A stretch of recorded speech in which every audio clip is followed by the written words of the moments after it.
Hello and welcome to another episode of You Skipped That, a podcast where two friends introduce each other to movies that the other one haven't seen yet. I'm Dan Clark. And I'm Alex Grace. And this week we have something that has kind of, in my mind anyways, unjustly become kind of a hidden gem because it's a fantastic action movie in my mind. I don't want to build it up too much before I find out what you think of it, but it's 2012's Dredd, starring Karl Urban in the title role. Also Lena Headey as the gangster mama, Olivia Thirlby as Cassandra Anderson, another judge, and Wood Harris as Kay. And that's almost it. It's a small cast. There are lots of people in it, but it's a small cast. There's a lot of people in this movie, but... Not a whole lot of people, you know? Yeah. There's a lot of cannon fodder. There is. So what'd you think? I enjoyed it. Good. More than one probably should enjoy a movie like this. Yeah, I mean, it's... Yeah, it's a little odd in that respect. I still love the movie. This viewing has not changed my mind, but it's a simple movie. The whole thing takes place over the course of a single day, and it's just two law enforcement officers in Mega City 1 of the not so distant future. Yeah, I think it's supposed to be kind of a vague future. I don't think they ever give a year. Though it does first show, the comic that's based on first showed up in the 2000 AD anthology comic, which is concerning. But right. It was back in 1977 when they didn't think we'd make it this far. Right? Yeah. It is funny how everyone's vision of the future kind of depends on what decade it is. If it's the 50s, man, the future's going to be so cool. We're going to have flying cars. Everything's going to be awesome. If it's the 70s, everything is going to suck so hard. Yep. And then we got in the 80s where we had stuff like Mega Man, where it's like, we're going to have flying cars, and stuff's kind of going to suck. But yeah, it's two law enforcement officers called judges go into a tenement block, basically, to investigate some murders, and then stuff goes down, and they end up having to stop a whole drug ring with a huge body count. And that's the plot of the movie. That's it. That was a lot there. Yeah. I wish I'd gotten to see this in theaters. It was kind of here and then gone. It didn't do real well at the box. I think it was a bomb. But that's a shame. The problem was it was released in 3D. Second movie of mine in a row that was released in 3D. This one, they really pushed the issue, but it didn't have the awards buzz that Gravity did. Right. And so... That makes sense. People who didn't like 3D were kind of left out because there weren't a whole lot of options to see it outside of 3D. My whole thing is I just figured I'll see it next week, and next week it was gone. So yeah, I've experienced that. In fact, I've experienced that this year a couple times. Yeah.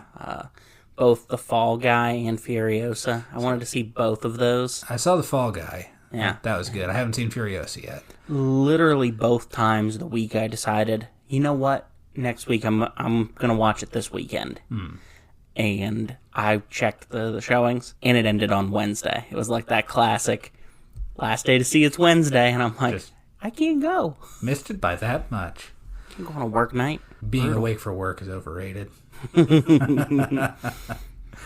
But it doesn't try to be anything that it's not. No.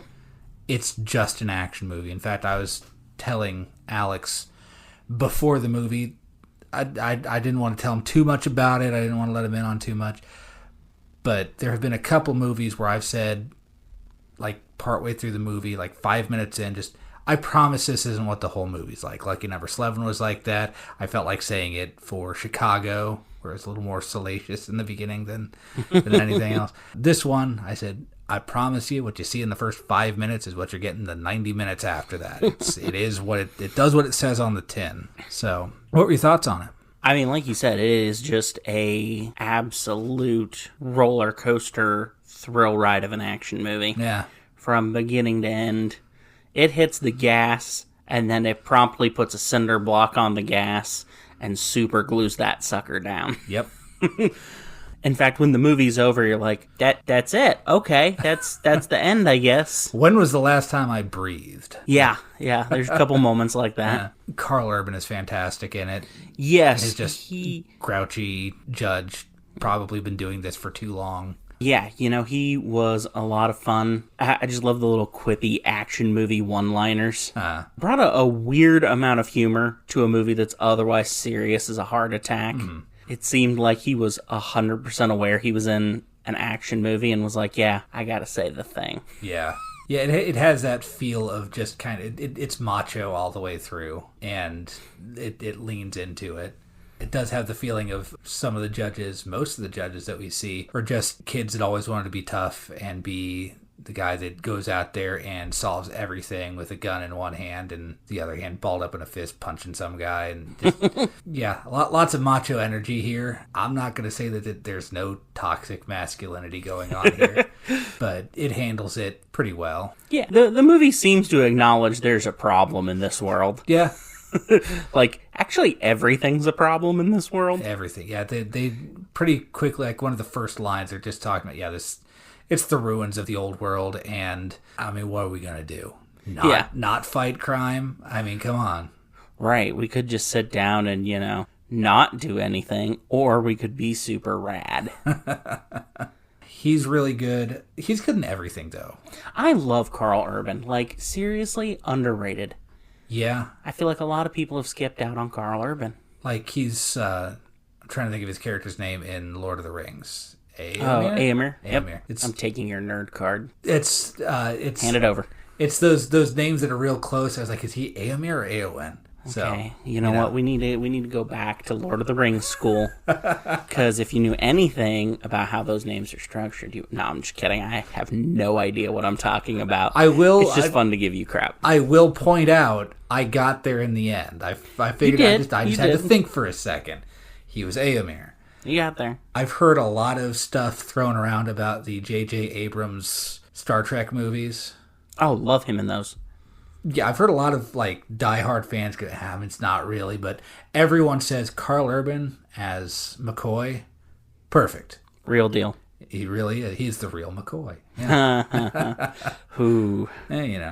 He's great in The Boys, which I know you haven't watched. Right. I don't know much about the source material of Judge Dredd. I've never read the comics, but The Boys is another one. It's based on a comic. It's kind of problematic. They managed to kind of go, yeah, we realize that.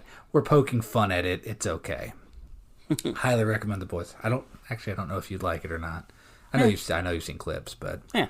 This is one of the only things that I've seen Olivia Thirlby in. She was Anderson. Yeah. Fantastic in this. She was one of those people where I'm like, who is this and where did she go? Well, I looked into her just a little bit because the last name Thirlby looks kind of weird. I want to make sure I was... Right. I don't know what other pronunciations I could have gotten, but she's been in a few things that I've seen, and I just didn't realize it was her. She was in Juno. I don't know if you've seen Juno. I've seen Juno. Yeah, she was one of Juno's friends. Huh. Not a huge role, but she was in there. And a couple other things. She plays a rookie, which is almost exclusively what she's referred to throughout the movie. Yeah. He almost never uses her name. If they didn't have the big badges with their name across them, you would be forgiven for forgetting her name. Yeah. She is a mutant, and she has psychic powers. Yeah. So she can read people's minds, and that actually comes in some really interesting ways. It does, yeah. It's funny on occasion, the bit where they're holding one of the perps in the elevator, and she looks over at Dredd, and she says, he's thinking of taking your gun. And he goes, yeah, little beat. And then she goes, he stopped thinking about taking your gun. He goes, yeah. That did get a good laugh out of me. The whole battle within his brain. Yeah. It was brief, but cool. Very cool. They didn't just have it there as like, man, I've gotten to page 100 of this script and I don't know how to get out of this. If only I'd written in that she has psychic powers. I just go back to the beginning and go, she has psychic powers, and then just have it be convenient once. It is convenient throughout, and really helps her be a different kind of judge than Dredd is. She's not like in the Suicide Squad. So he's just me. Yeah, only better. Right. That whole thing, the Idris Elba, John Cena thing. She has her own feel, and you really get to see her come of age. Yeah. She has issues at the beginning that she doesn't have at the end. Unfortunately for her, those issues are, I don't really feel like killing this person. Right. And at the end, she's like, I don't know. I mean, bad guys, I guess. They're all in the top 50 levels of this place. They're probably bad guys. I'll just go ahead and shoot them. I do think that they still show that she kind of still has a heart when she lets the one guy go. Yeah. Weird Domhnall Gleeson. I had never noticed until I was doing research for this. Never realized that was him. I'm like, is that freaking Domhnall Gleeson? Yeah, he's one of those that is really hard not to notice once you notice him. Yeah, I know him most as General Hux. Yep. From the Star Wars movies. In this, he has long hair. Yeah. Looks real greasy. Real greasy. He has blonde eyebrows that are almost invisible.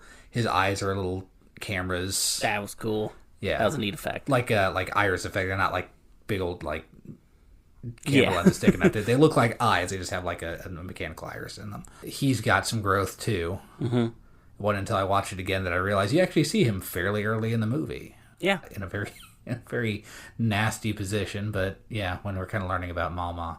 Interesting. I guess he just wasn't huge at the time because he didn't get top billing. That was like 2012. Yeah. So that was a long time ago. Yeah, 12 years ago as of recording. He is a lackey of Mama, played by Lena Headey, who I can't say enough good things about in this. Right. I guess the role was originally, because she's called Mama.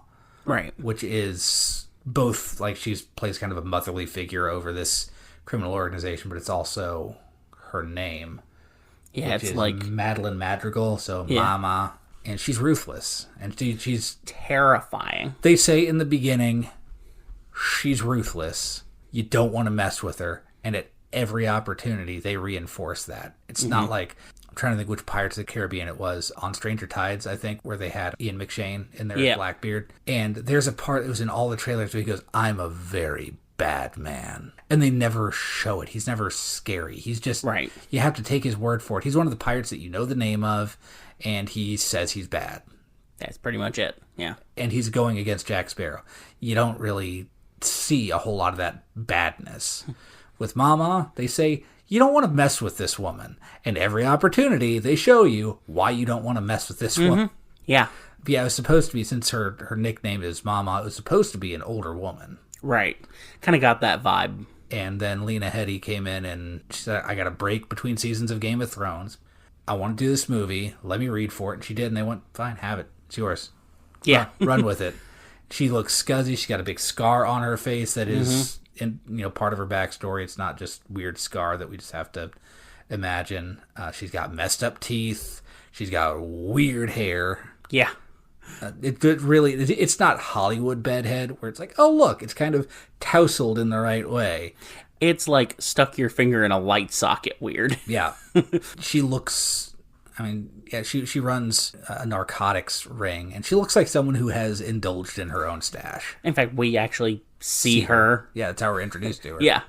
It's this drug called Slo-Mo that appears throughout the movie that makes, they say, it makes time feel like it's passing at 1% of its actual speed. Yeah. And it also makes everything have these tracers and glittery lights and everything, and just makes everything really cool special effects. Really cool looking, yeah. Probably the only thing that would have been cool in 3D in that whole movie. Yeah. I thought at the beginning when they were throwing the guys over the balcony, I was like, man, that would have been cool, like seeing that shot all the way down the building. Puked. I would have puked. Maybe. I would have been fine. Well, la-di-da. That's me. I'm a real man. I don't get motion sickness. That's the mark right there. Okay, sure. Tin tummy over here. Can handle it. Whatever. And then we got Wood Harris as Kay. Kind of a scuzzy henchman who happens to have been involved in this horrible act that brings the judges to the place called Peach Trees. Yeah, the Mega Block. Yeah. And so Anderson, with her psychic powers, picks up on that, and as they're trying to get him to leave, Mama locks the whole building down and refuses to let anyone out until the judges are dead. Yep. And he's dragged along for the entire time. It's been a while since I've seen this movie, and when they first started dragging him along, I don't remember him being around, but I don't remember how he dies. And he's actually around for quite a bit of the movie. He's around for most of the movie, really. But a lot of the time, they just kind of drag him into an area. There's a big action sequence. They just kind of push him off. Throw him in a corner. Yeah, just stay over there. Yeah. Stay down. Don't die. Yeah. You're important to the plot in a little bit, but you're handcuffed, so you're not any use to this action scene. So just sit over there. And just progressively looks more and more beat up because he keeps getting slammed against walls and pushed over and everything. And thrown into corners. Yep. He's really good in it. He doesn't really have a character arc. He's just got a straight line throughout, so there's not a lot to say about him. He's a bad guy and continues to be a bad guy. Yeah. Yeah. Overall, it's just, like you said, it hits the gas, and it doesn't stop hitting the gas until the credits. No, it's very exciting, very adrenaline-filled. The action sequences are super cool.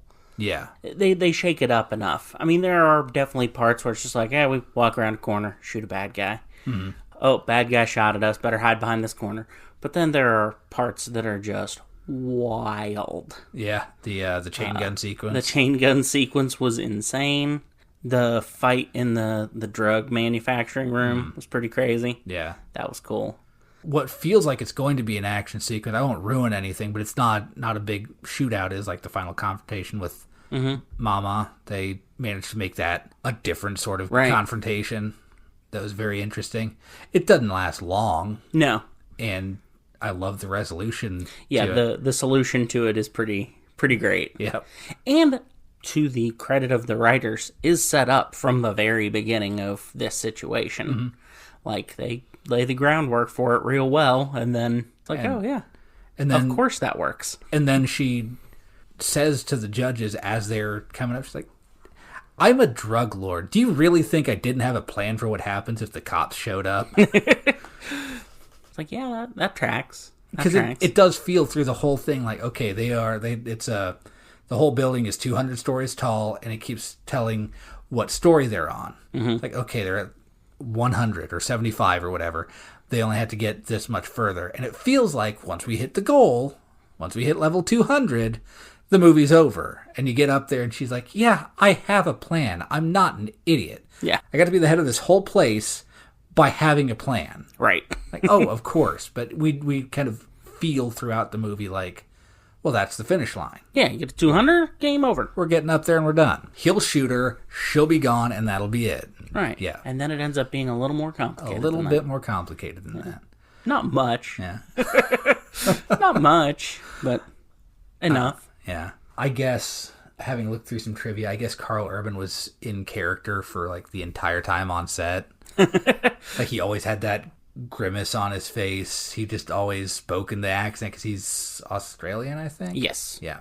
In fact, at one point, the trivia didn't say who did this, but at some point, one of the actors told a joke and got everyone to laugh except for Karl Urban, who stared at him with the dread glare until he apologized. Like, I'm sorry, I injected levity into our workplace. Amazing. Yeah. I just want to picture him just walking around all the time in the helmet. I will say the helmet looks just a little bit doofy. It does, but it's a little oversized, and I always feel like that little X over the eyes. Yeah. Like that has to be blocking the eye line. Right. It looks like it should be going right over the eyes. But you know, it's one of those great comic accurate costumes. Yeah. Like 100%. Yeah. There's no trying to make it cooler or more modern. He's just Judge Dredd. Yeah. And they actually, with Cassandra being a psychic, they come up with a good excuse of her not wearing a helmet, so you can always tell which one's which by her saying, well, the helmet messes with my psychic powers. Right. Which then has the great line of, I don't know, I think a bullet would probably interfere with him too, but whatever. Again, that goes back to that, him injecting humor into an otherwise just humorless movie. Yeah. Yeah, a couple more bits of trivia. By the end of the movie, body count. Have a guess how many people die? Hold on. Okay. I'm doing some quick math in my head. Uh-huh. You can probably see steam rising from my ears. I can. I wasn't going to say anything, but you drew attention to it. Yeah. 697. Not even close. Okay. 102. 102. Okay. 102. I guess I was just overestimating how many people were on that one level. Yeah, there's the chain gun that just wipes out an entire level. That seems someone did the math for as long as they were firing that gun and as many bullets go through a similar kind of gun. Mm-hmm. The number of bullets that would be required for that would weigh 2.2 tons. Wow. Yeah. It's Wikipedia said tons is in TONNES. I don't know if that's just like the British spelling of it or if that's a different measurement, but get in the comments, people. We're doing a podcast. We can't be bothered to do it. Slo-Mo bears a resemblance to the drug Jet from Fallout. Okay, yeah. And that they are both highly addictive, inhalant, narcotic administered through an inhaler device. Yeah. The sound of time slowing down with Slo-Mo was taken from a Justin Bieber song slowed down to 1/800th of the speed. Yeah. Sorry, that's really funny. It is, yeah. This really hard-boiled... Yeah, action movie. Yeah, has as one of its signature sound effects, not just Justin Bieber, but like 2012 Justin Bieber. Right. Which was... squeaky. Yeah. Wow. Okay.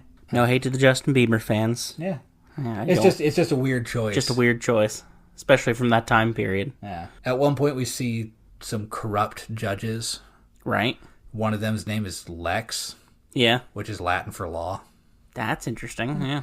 Because one of the big signature lines is, I am the law. I am the law. The movie did not do well at the box office. Let me pull up some numbers here. The budget was 30 to 45 million. You usually figure on the higher end of that. Yeah. That doesn't even count advertising and all that. It only brought in 41.5 million globally. Wow. Which is why, despite an aggressive letter writing campaign, no sequel was ever made. Right. Fans of the comic, I believe, loved it. Right. Again, I've never read the comics. I don't know how accurate it is. I know it's more accurate than the Sylvester Stallone movie from the 90s. It would almost have to be, right? Yeah. They were talking about making a TV show out of it called Mega City 1 that was going to focus on younger judges. Gotcha. Getting into it, and Karl Urban was fully willing to come back and reprise his role in cameos. But the last that anyone's heard of it was 2018, so I have a feeling it's probably dead. Yeah, probably. It's a shame. And, going back to Mega City 1, the setting of this, while very bleak, is very interesting. Lots of interesting graffiti around. Yeah. Weird little splashes of color that don't feel out of place. Right. Some neon or some signs or something like that. It was kind of cool watching them go through the whole mega structure and seeing kind of what each level was. It was like, oh, this level has some shops and some apartments. This level is a school. All the walls had lockers and stuff along it on one level. I was like, that was kind of neat. Yeah, the confrontation in Kay's mind was in a classroom. Yeah. And really, like, they go into that classroom. I've seen the movie before. It's like, God, I hope there's no kids in here. Like, it has a way of getting you caught up where, like, I know no kids die in this movie. They walked in, like, oh no.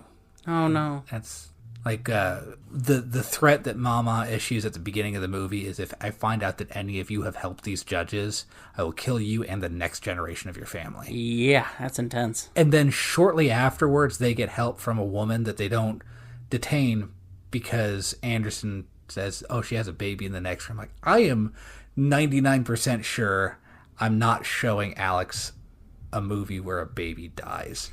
But there's that 1%. There is that 1%, because, I mean, Mama does seem super evil. Like, she would have done it. Would have done it, yeah. But thankfully, Dredd and Anderson take care of the whole situation before she gets a chance. Yeah. And they keep her busy enough she doesn't have a chance, you know? That we see, like... Right. We never see that woman again. Yeah. She's probably fine. Probably. I mean, she still lives in... Yeah. She still lives in Mega City 1 in Peachtrees. Yeah. A few floors down from a drug den. But other than that, she's fine. And, even with all of that stuff being cleared up, you have to imagine things don't improve there that much. Yeah, you got to figure, like, they probably, the other judges probably come in and dismantle the drug lab in there, but we never see that happen. They do describe it as being addictive, which means you got a lot of people in there, and in a couple other areas, because they mentioned that they've spread, that are still addicted to a thing that no longer exists. Yep. They do say that Peachtrees is the only place that's producing Slo-Mo. They never pretend like they're saving the world. No. It's just we're preventing the world from slipping too quickly. A little farther. In fact, at the beginning, Dredd says there are X number of crimes every... 17,000 every day. Every day. He breaks it down by minute, hour, every day. We can only respond to 6% of them. Right. Only 6% of crimes get responses. Crazy. So, yeah, you never are left with the idea of, we just saved the world. We just kept the world from deteriorating just a little bit faster than it is. Yeah. We got a drug lab off the streets. Like this one is gone. Nope. Another one might pop up tomorrow, which is why it's kind of sad that we never got a sequel. Right. So, yeah, just a real solid action movie. Yeah. Like you said, it's not trying to be anything it's not. A little bit of social commentary in there. A little bit. A lot of shooting. A lot of kaboom. I do like that Dredd is not portrayed as unflappable. Mm-hmm. He's pretty stoic through most of it, but like when that chain gun's going off, it's just these 3 chain guns, and they're using it to rip apart an entire level of this building. Yeah. And Dredd is on the wrong side of it. And he's running down these hallways as these bullets are ripping through everything. And, he's kind of hunkered down, and, he trips once or twice, and just, he's crawling on his belly. Yeah. And everything. It's all stuff that he needs to do in order to survive. Yeah. But it doesn't look cool. Yeah, he doesn't look like action hero. That's one way of a few that it kind of reminded me of Die Hard. Yes. Action movie takes place all in one building. Yep. Ruthless, cool customer of a bad guy. Overwhelming odds. But also there's that scene where John McClane gets shot and he like squeals. Yep. It's a sound that you would expect someone to make when he gets shot. I mean, I've never been around someone getting shot, so I don't know, but it's the kind of sound that I would expect a normal, everyday person to make. Not an action movie, just, a tough grunt or something. It's the sound you or I make when we stub our toe. Yeah. And that kind of makes John McClane more relatable. It's like, oh, wow. He hates getting shot as much as I probably would. Right? I, too, hate walking on glass. Yeah. I can't stand walking on Legos, much less glass. Yeah. So seeing this kind of humanizing depiction of him as he's just kind of commando crawling his way through this hellscape of a level, it kind of makes the character cooler. Absolutely. To me. Oh. I got so far into this one. So far. You were doing so good. I got so far. You're doing so good. But. Tink. There it is. There it is. Absolutely jar. In fact, Anderson kind of seems to have a more even keel on that. She never really freaks out. You can tell that stuff's getting to her. Yeah, she's right on the verge of freaking out at all times, but she holds till the end of the movie. Yeah, but she holds it together. Yeah. And acts as is necessary throughout. She has moments of hesitation and all of that, but Dredd stays stoic except for the moments where he just drops off of it a little bit. Whereas Cassandra just kind of maintains pretty even throughout, which is kind of interesting. Yeah. But other than that, it's not a big cast. We've hit on everyone worth mentioning. Yeah. There's other judges that show up. They do almost nothing. Yeah. There's 2 guys who actually get told off for doing nothing. Yep. At one point in the movie. There are other gangsters. Yeah. In the Mama gang. None of them are named. No. It's a real interesting study in just like, we can just throw out stuff as world building real quick. Like, Mama was in this building, and there were 3 other gangs. Yep. And this is who they were, and you've seen them, and they kind of look cool, but don't worry about them, they're dead. Just their backstory. Yep. And now you know that she went through this, but we've only had to pay for that makeup for like one day. For one shot, yeah. Yeah. It really rips through a lot of exposition very quickly. There's nothing there that feels like it's kind of left hanging. It's just a very efficient movie. Yeah. It's a fairly tight 95 minutes, I think, including credits. Yeah. Wastes no time. Gets in, gets out. We're done. Yeah, no point in the movie I was like, can we move on? Can we get to doing something? In fact, there are a couple times where I was like, can we just maybe take a second? Can I take a quick 5 to just check in on my popcorn, make sure it's okay? No need for bathroom breaks or anything like that. It just moves on at a good clip. Yeah, so. That's actually like a good judge of how well paced a movie is either how long we get into the movie without needing a bathroom break, or whether we needed one at all. And we got through this whole movie. We needed one immediately afterwards, but... Right, yeah. But, yeah, didn't have to stop in the middle at all. I'm not a robot, Dan. Come on. I said I needed to take one too. There you go. That's the stuff that people tune into. You skip that for. Right, yeah. Any other thoughts? Not really. I think we've said everything that needs to be said. Not a complex movie. No. But boy, was it cool. It's fun. It's so cool. I wish this had done so much better. Yeah. Or that the show got off the ground or whatever. Whatever we needed to get more of this. Right. It's not the kind of thing I'd watch every day. No. But boy, howdy. When I'm going looking for something like this, it's towards the top of the list now. Yeah, I wish we had that. Oh, I don't need them to come out with one every other year, but if we'd gotten 2 or 3 of these. Yeah, if we'd gotten a trilogy. Yeah. Yeah, that would have been fun. Yep. Dread, Dreader, and Dreadest. Yep. Dread harder. Dread harder. Dread free or dread hard. I don't know. Live free or die dread. I don't know. I don't know why we both decided to go to Die Hard for that. Well, we'd already talked about it earlier. It was on the brain. It was on the brain. Plus, I cannot think of a more ridiculous naming scheme. I love those movies. Yeah. My gosh, that is a terrible naming scheme. It is. With a Vengeance isn't bad. With a Vengeance is pretty cool. Die Harder is... Yeah. Die Harder is pretty terrible. Pretty bad. And my least favorite of the original trilogy. Yeah. I mean, I think that's fair. Yeah. Fun fact about Die Hard 2, since, we won't have a chance to talk about that since we've both seen it. And yeah. I don't really feel like there's a whole lot to talk about with that movie. No, it's fun, but it's not, good. So parts of that movie were actually filmed in the old Denver airport, Stapleton, when my parents were living in Denver before I was born. I don't know how interesting that is to anyone else. I thought it was kind of cool. Yeah. Because they did film parts of it in Dulles, which is the airport it's supposed to be. But for the scenes where things were under construction, they had to go to an airport that was under construction. How about that? And they were adding some gates on at the time. So there you go. Yeah. It's a fact about Die Hard, too. About all I have like that is one of my teachers, like my 3rd grade teacher, I think, lived on one of the streets where they shut down to film Jumanji. That's cool. Up in Maine. I think it was when the monkeys are driving the car and it just goes and does donut down at the end. She's like, yeah, I stood at my window and that's fun. Watched them do that. I actually found out that I work with a guy who was in 2 movies. Really? Yeah. He is in the background of a scene in Backdraft. Okay.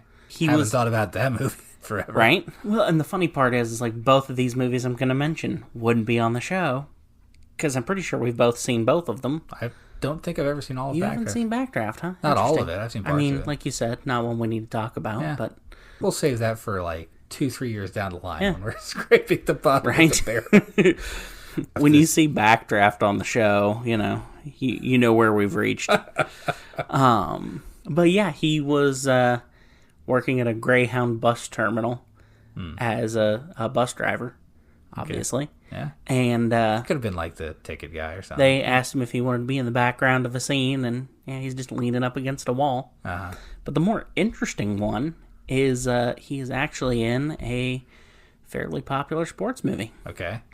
A League of Their Own. A League of Their Own. So at the end of the movie, when the older version of the characters are getting to Cooperstown, you only see his arm, but he is the driver of the bus that takes them there. Oh, nice. Yeah. There you go. So that's kind of a cool little fact. I know a guy, I work with a guy who was at the filming for the movie Madison. You remember that movie with Jim Caviezel? Yeah, I showed up for filming and they just cut me out. I was like, oh, that's too bad. I was like, I brought my camera so I could take pictures and it wasn't period appropriate. Like, man. Okay. That's a weird cell phone. Yeah. Yeah. I think I would have avoided that one. I'm the kind of guy who, if I had an opportunity like that, I would have gone to the store and found period appropriate clothes to wear. Yeah. Be as convenient as possible. Exactly. Yeah. Yeah. Because, man, that'd be cool. Yep. Anyways, I think that's about all we need to say about Dredd and assorted other topics. Yeah. A solid recommendation from both of us. Yeah, definitely. Yeah. It gets a solid thumbs up for me. Me too. Yeah. It better. I'm the one that I say it better. I'm the one that recommended it, but at the end of like Lucky Number 11, I'm like, it was fine. I don't know that I recommend this movie. You know what? Actually, the more I have time to think about it, it grows on me a little bit. It's the distance from it, okay? Yeah. It's like I told you, I have seen it several times, and every time I get to a point where I go, man, that was kind of a fun, quirky little movie. And I go back and watch and go, that's not the movie I remember it being. Yeah. Weirdly enough, and shout out to any of you who are on our Facebook page, we got 1,000 likes. 1,000? Yeah. On just a picture of the DVD cover of Lucky Number 11 with an announcement of that episode. That's growing fast. I think last you showed me it was at like 800, and that was a day or two ago. It was nuts. Yeah. It was impressive. The number was still growing this morning. Now, I think it stopped. Everyone who liked that post would just give our show a listen. We'd be doing great. We'd be doing real good. Yeah. So, if you like movies, you should listen to our podcast. That you're listening to right now. Yes, I recognize I'm preaching to the choir. But hey. Okay. You gotta start somewhere, right? Yeah, I guess. The choir is probably as good a place to start recommendations as any place. Socials. Do we want to get to that before we... Socials. Well, obviously we're on Facebook. Yeah. That was a nice segue, wasn't it? Yeah. Yeah. Nice transition. Made all the better by all the attention I'm calling to it.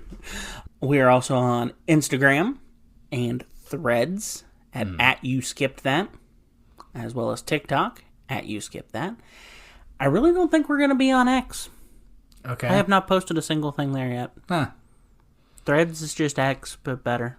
X being the thing formerly known as Twitter. You can follow us on there. If we get a good following, we'll start posting stuff. Right, yeah. You post stuff. Yeah, you follow, I'll post. Uh-huh. But I honestly have a lot more fun on Threads. Yeah, so I haven't ventured on Threads yet, personally. Were you on Twitter in like 2012? No. Nah, you missed out. That was when it was fun. 2012, the year that this was released. Right, wow. Back to Dredd. Man, we brought it back to Dredd. Yeah. But yeah, so join us on any of those socials. We talk about some fun stuff. I've been posting a lot of questions, asking people, what their favorite of different genres of movie are, different stuff like that. You get advance notice of what movie's coming up next. Nice. That's kind of fun. So you can watch it ahead of time. Mm-hmm. And last but not least, before we send you guys off on your run, commute, work that you should probably be paying attention to instead of listening to a podcast. Housework, whatever you're doing. Video game if you listen to podcasts the way that I do. Yeah. Whatever thing you are doing that you have made us a part of, if you have fun listening to us, share it with your friends. Please. Make them a part of our You Skip That family. There are lots of things that are good to keep secret. This podcast is not one of them. Agreed. And then you can go, man, can you believe what those two morons said this week? And you can share a laugh like we share a laugh about the silly things we say. Yep. So anyway, I think that's a good enough place to call it a day. I think we've probably mined the depths of Dredd and beyond, so... Or the heights of Dredd, because it seems to be built up than down. It does. It sounds like it'd be a really cool, D&D module, mining the depths of Dredd and beyond. Ooh, yeah. Wizards, get in touch with me. Yeah. The company, not actual wizards. That could get weird. Maybe actual wizards, I don't know. Maybe, if you're cool. Yeah. If you're cool. If you're not cool, please disregard. We'll be back next week with another episode of You Skip That, but until then, I'm Dan Clark. And I'm Alex Grace. And this has been You Skip That. It has. Bye, guys. Bye.